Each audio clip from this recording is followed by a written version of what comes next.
On va démarrer donc le cours aujourd'hui, sommes le 26 Tishri.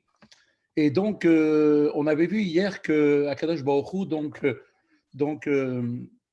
avait ce qui s'appelle une providence particulière pour chacun d'entre nous, ce qu'on appelle la Hashgacha Pratit, qui est une providence divine qui s'occupe de chaque créature, de chaque individu, donc de chaque homme essentiellement, et que c'est par le souffle de la bouche de Dieu, donc la Shrina, qui donne la vie à chacun d'entre nous, que chacun peut accomplir les actions et continuer, bien évidemment, à être actif dans ce monde et continuer à vivre.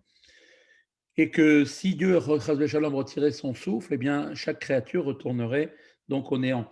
Donc, on avait vu l'histoire avec Shimri qui avait donc maudit David Ameller, et on avait dit que David Ameller avait par son esprit de Talmid Racham, qu'il était un Talmid Racham extraordinaire, avait pris conscience que, en fait, il n'était que le jouet de la volonté divine.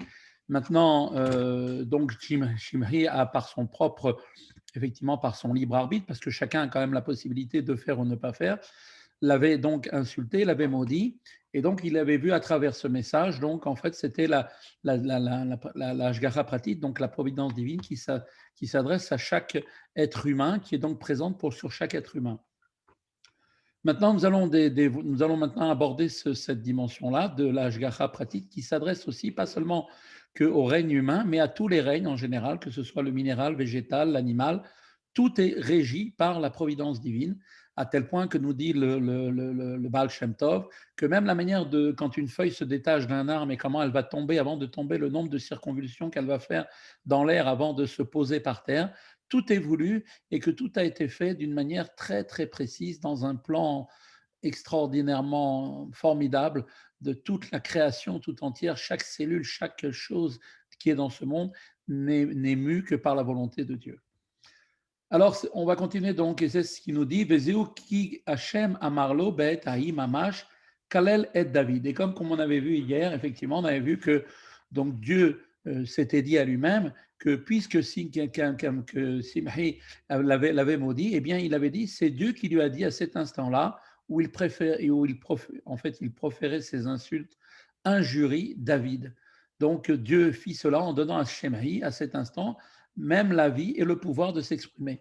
Donc, a priori, et pourtant, qui lui dira pourquoi as-tu fait cela? On pourrait s'imaginer que voilà, c'est une chose voulue par Dieu, donc comment est-ce qu'on peut après le punir, puisque de toute façon, il n'est que le jouet de la providence divine. Alors, on explique en fait dans l'étape des notes et corrections possibles du texte que le rabbi note que le pronom lui est superflu ici, et donc plutôt il faut dire pourquoi as-tu fait cela. Personne ne peut lui dire pourquoi as-tu fait cela. Donc, il a été suggéré en fait que l'action qui a été menée par Simri est en fait ni plus ni moins pour bien montrer que c'est Dieu qui a inspiré Simri, dans le sens où il y a donné la vie à ce moment-là pour pouvoir faire ce qu'il a fait. Et en même temps, il lui a demandé pourquoi tu l'as fait, parce que malgré tout, le libre arbitre est quand même donné à chacun. Et donc, à tout moment, même si effectivement une personne se voit face à une situation, il a la possibilité de pouvoir ne pas faire la chose si c'est quelque chose qui n'est pas bien. Kenoda, Ma she'amar Abal Shem Tov, Zal, al Pasuk, Leolam Hashem de Baracha Nitza Bashamayim. Et donc maintenant, on va regarder un peu plus en profondeur cette dimension de la Hashgacha Pratit, de la providence divine, donc particulière à chaque chose, donc pas seulement sur le genre humain qui est le summum de la création, et donc le peuple juif qui est l'élu de toute cette création du genre humain, mais aussi sur toutes les choses de ce monde qui ont été créées. Et donc, comme nous dit le Admorazaken, nous dit, et comme est bien connu l'enseignement du Baal Shem Tov sur ce verset qui est marqué dans les psaumes, pour toujours, ô Dieu, ta parole se tient dans les cieux, comme il est dit, Hashem leolam, Hashem devarcha nitzav bashamayim.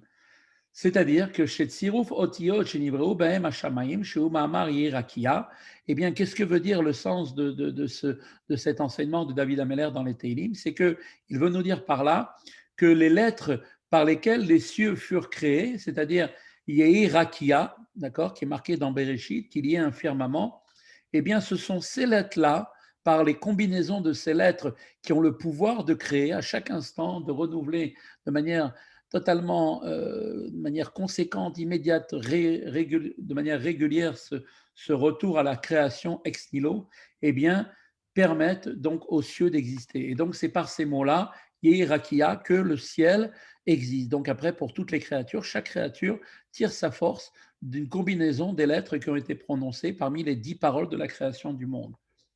Et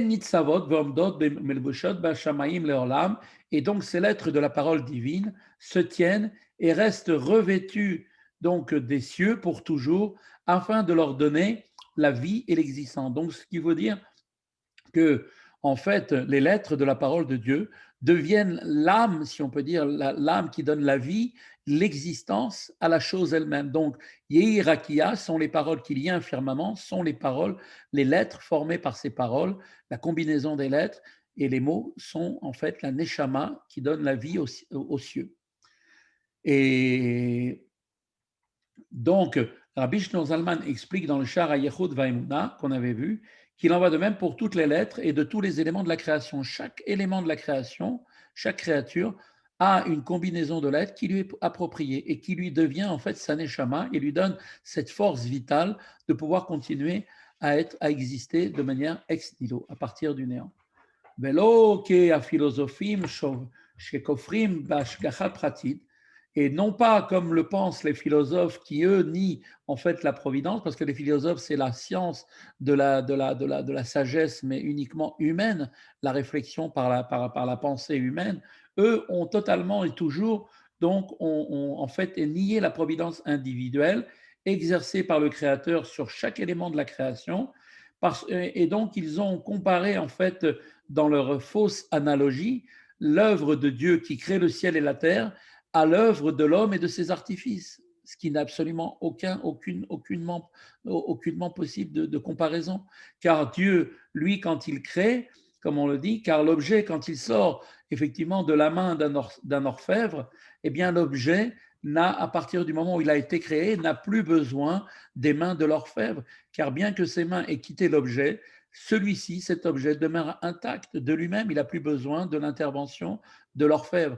Donc, de leur point de vue, ils estimaient, eux, dans leur pensée complètement fausse, que le monde créé deviendrait à son achèvement totalement indépendant du Créateur, à l'image donc de ce bijou créé par l'orfèvre, et que l'intervention divine n'y serait désormais plus nécessaire, plus requise.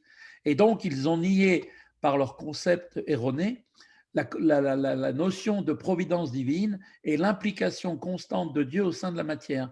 Comme on le sait, la grande différence entre la création qui est faite par Dieu est une création ex nihilo, c'est-à-dire à partir du néant, la chose existe. Il n'y a pas de matière antérieure. La matière est venue spontanément par la volonté de Dieu, par la parole de Dieu qui est créatrice. Alors que l'orfèvre, lui, a utilisé un matériau ce matériau existait avant, c'était de l'or, de l'argent, peu importe, qu'il a transformé ensuite en un bijou, un vase en or ou peu importe.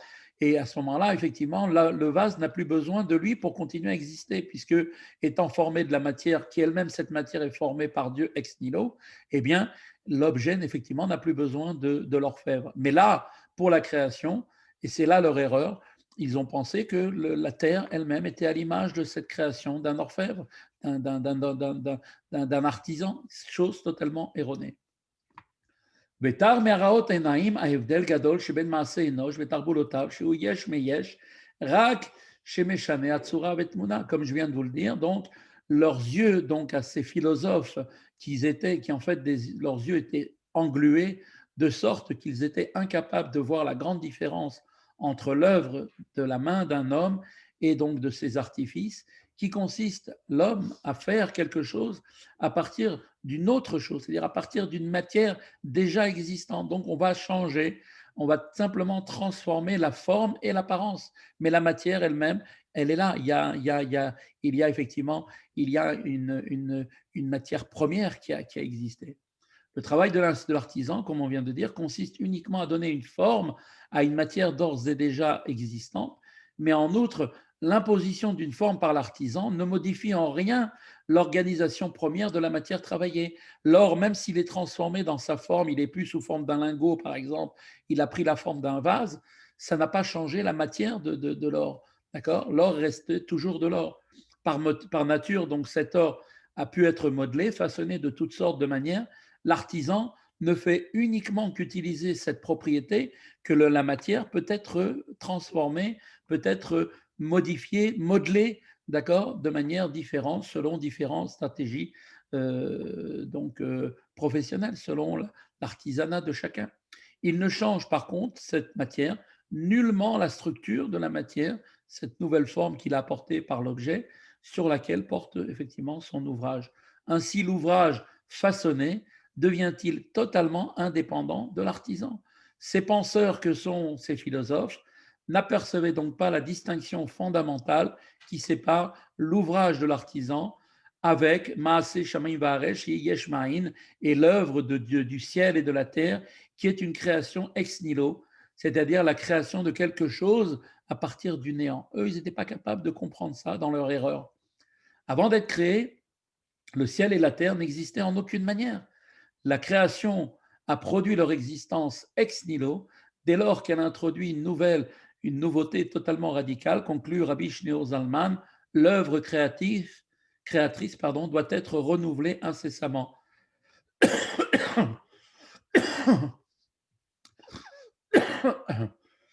Car si la force divine qui agit de manière continue venait à s'en retirer, eh bien la création redeviendrait totalement néant. Donc voilà la grande différence qu'il y a entre la création de Dieu et la création de l'homme. Voilà, l'homme utilise une matière existante qu'il va transformer, qu'il va modeler, mais qui ne va rien changer dans la matière elle-même. Sa structure moléculaire, sa structure donc nucléaire ne change en rien. Ce qui va changer, c'est sa forme, c'est tout. Par contre, chez Dieu, la création a été faite de manière ex nihilo, c'est-à-dire à partir du néant. Et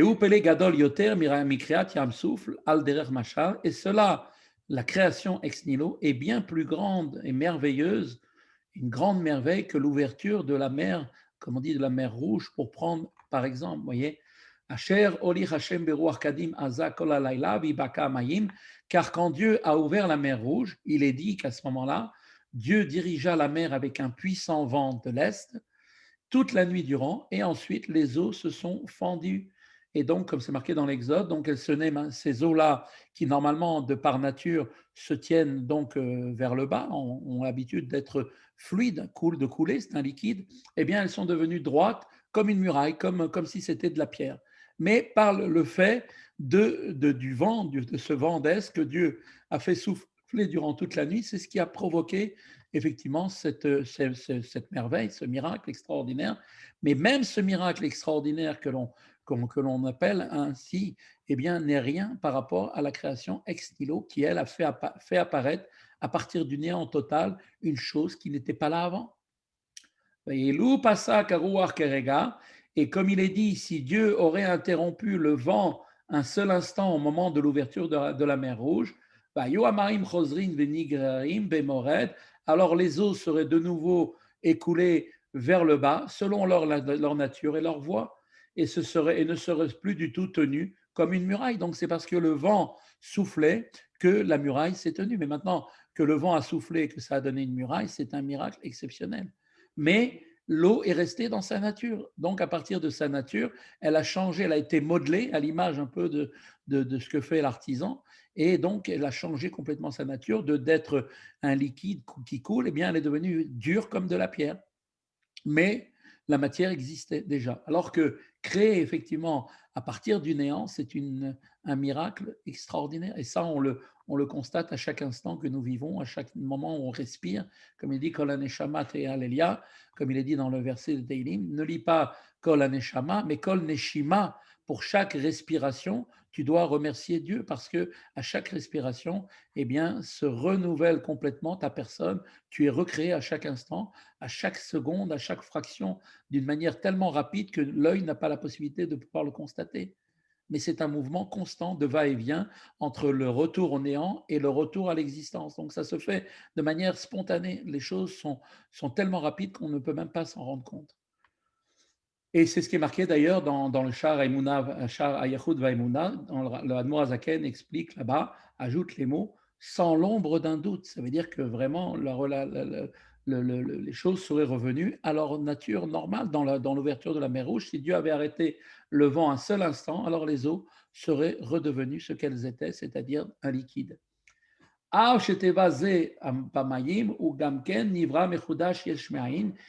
que cette nouvelle nature fluide, qui est normalement l'eau est fluide, soit également créée et renouvelée ex nihilo, puisque l'eau aussi étant une créature, cette notion de créature qui s'appelle l'eau, donc un élément fluide, eh bien, est lui-même aussi créé ex nihilo. Ce qui est montré ici est en fait est que l'existence de l'eau n'implique pas a priori sa fluidité. Ce n'est pas parce que l'eau existe que forcément elle va être dans sa nature fluide. Dieu décide de la nature de chaque chose une fois qu'il est créé. En effet, cette propriété n'est pas nécessaire à l'existence de la matière, parce que comme l'est le fait que tout élément de la création matérielle doit en tout état de cause occuper un espace, ainsi d'autres objets ont reçu des propriétés différentes. On voit d'ailleurs que même l'eau, elle peut avoir une autre nature, notamment quand l'eau va se glacer, elle va se geler, eh bien l'eau qui était liquide devient dure comme de la pierre.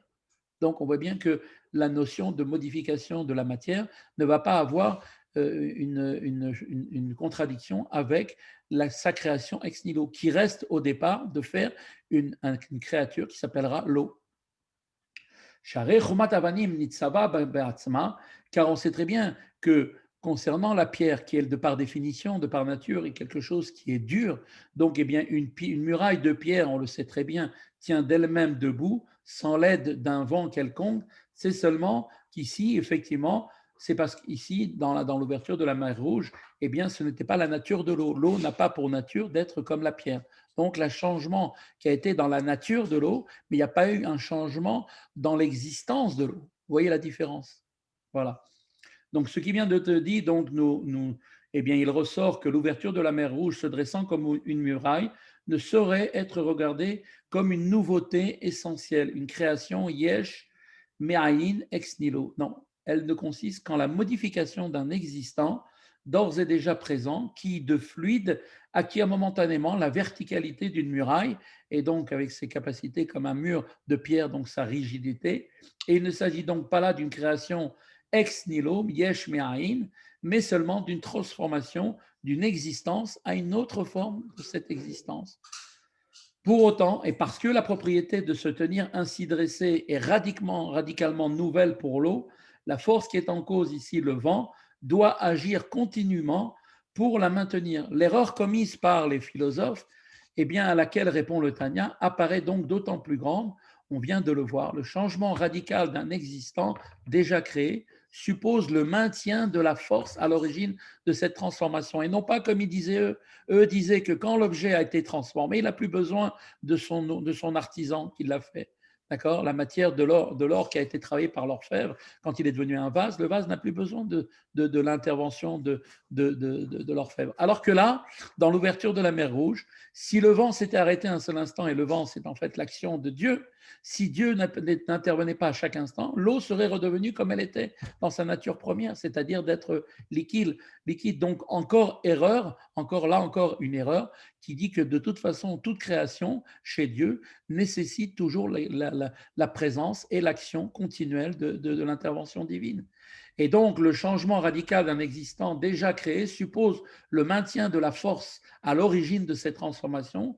Donc maintenant, comment peuvent-ils, ces philosophes, soutenir que la création de l'univers, venue à l'existence absolument à partir de rien ex nihilo, n'impliquerait pas la présence continue de son créateur qui lui prodigue l'existence et la vie? Si déjà le maintien de l'eau en tant que muraille a été une intervention constante de la part de Dieu pour maintenir cette eau, donc au lieu d'être liquide, d'être dure comme de la pierre, il a fallu que Dieu soit là. Combien à plus forte raison quand il s'agit d'une création ex nihilo que la présence de Dieu et l'action continuelle de Dieu fait que la chose existe. Parce que si, Chasvé Shalom, cette présence s'absentait un seul instant, l'univers tout entier disparaîtrait immédiatement dans toutes ses dimensions.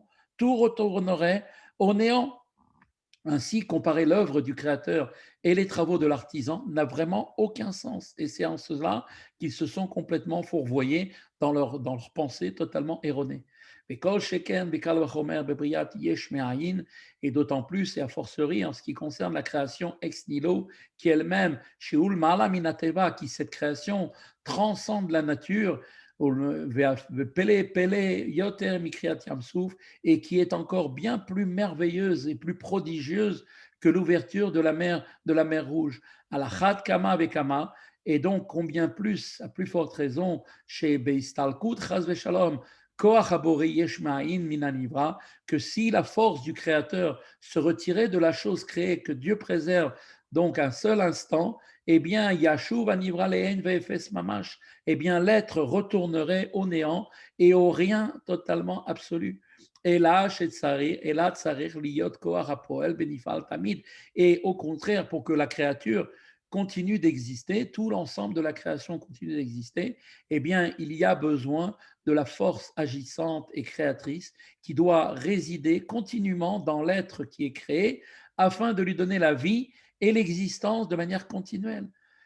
Lioto, lachioto, lekaimo, biprinazo, dvar Hashem. Et donc, cette force qui est agissante est la parole de Dieu et le souffle de sa bouche, comme il est dit, Be'asarat Amamarot, dans les 10 paroles, Shebehem Nivra Olam, par lesquelles le monde entier, quand on dit le monde, c'est-à-dire tout l'univers fut créé. La parole divine des 10 paroles créatrices réside constamment au sein de la création et non pas une parole qui a été dite et qui s'est envolée, qui n'est plus là. Bien au contraire, cette parole continue d'exister et ces 10 paroles dérivent et donc de ces 10 paroles va dériver l'ensemble des combinaisons des lettres de la parole, puisqu'à partir de toutes ces 10 paroles, il y a donc bien sûr un nombre important de lettres et chaque lettre peut devenir former d'autres mots, d'autres combinaisons, jusqu'à donner l'origine de chaque être créé. Donc chaque être se trouve créé à partir de ces lettres d'origine que sont les 10 paroles, qui sont 10 paroles créatrices des 10 paroles. Donc, par exemple, on donne l'exemple de la pierre Even. Le mot Even n'est pas marqué dans les 10 paroles de la création. D'où vient ce mot Even? Eh bien, c'est ni plus ni moins une formule qui a été faite avec les lettres. On a pris les lettres des 10 paroles et on a formé avec ça le mot Even, Aleph, Bet et Nun. Donc, ça a donné Even. Et ce Even-là, issu de la force créatrice, qui est véritablement une force atomique et de l'existence de chaque chose, a donné l'existence réelle de la pierre. Comme on l'a expliqué au premier chapitre de Sha'ar Yichud Vaimuna, les êtres créés qui ne sont pas expressément mentionnés dans les 10 paroles, puisque dans les 10 paroles, il a été dit des mots bien précis, eh bien, eux aussi, ces êtres-là, dans lesquels ils n'apparaissent pas, tirent néanmoins leur vie de ces dernières au moyen de différentes combinaisons et de substitutions des lettres qui les constituent. Et donc, même cette terre matérielle et la catégorie de la matière inerte qu'elle comprend, c'est-à-dire donc le domaine minéral, leur vie et leur existence, n'en est pas moins la parole de Dieu. Shei, qui est, comme on dit, Masara Mahamarot, qui est revêtu en eux et qui vient donc, qui les maintient à l'existence à partir donc des 10 paroles qui ont été prononcées, qui se sont investies et qui leur donnent la possibilité de les maintenir à l'existence, liot domem veyesh me'ain, et de continuer d'être une matière inerte, existante, ex nihilo, de manière totalement à partir du néant. Velo yarzeru le'en ve'efes mamash keshayu, de telle sorte que tous ces êtres créés ne retournent pas au néant absolu tels qu'elles étaient avant leur création. Vezeu Shamar Harizal, et c'est cela que dit le Harizal, Rabbi Yitzhak Loria Zachor Letov, qui dit Shegam Bedomem Kavanim Vafar Mayim, que il a dit lui-même là-bas dans son Etz Chaim, que même dans la matière inerte, c'est-à-dire le monde minéral, vraiment comme les pierres, la terre et l'eau, où aucune forme de vie n'est a priori évidente, il y a une sorte d'âme et de vie spirituelle. C'est-à-dire que même la pierre, elle a une âme. Ce n'est pas parce qu'elle ne bouge pas qu'on ne la voit pas. Elle est présente, cette âme-là. Cette âme et en même temps, et la vie spirituelle, eh bien, c'est la parole de Dieu à l'origine de son existence, qui lui donne vie et la maintient dans son mode d'existence, l'empêchant de revenir au néant. Donc, on voit bien qu'effectivement, Rabbi Shneur Zalman nous a expliqué que toute chose dans ce monde, à partir du moment où il est là, qu'on le voit physiquement, s'il est là physiquement, c'est qu'il possède une âme. Même si cette matière-là est comme la terre ou bien la pierre ou comme l'eau, qui a priori ne donnent pas l'impression d'être vivantes, eh bien en réalité, si elles existent, le simple fait d'exister, c'est qu'il y a en eux une âme provenant donc des 10 paroles de la création qui leur donnent l'existence à chacun d'entre nous. Voilà, donc on verra, si Dieu veut, le cours se termine là. Donc demain,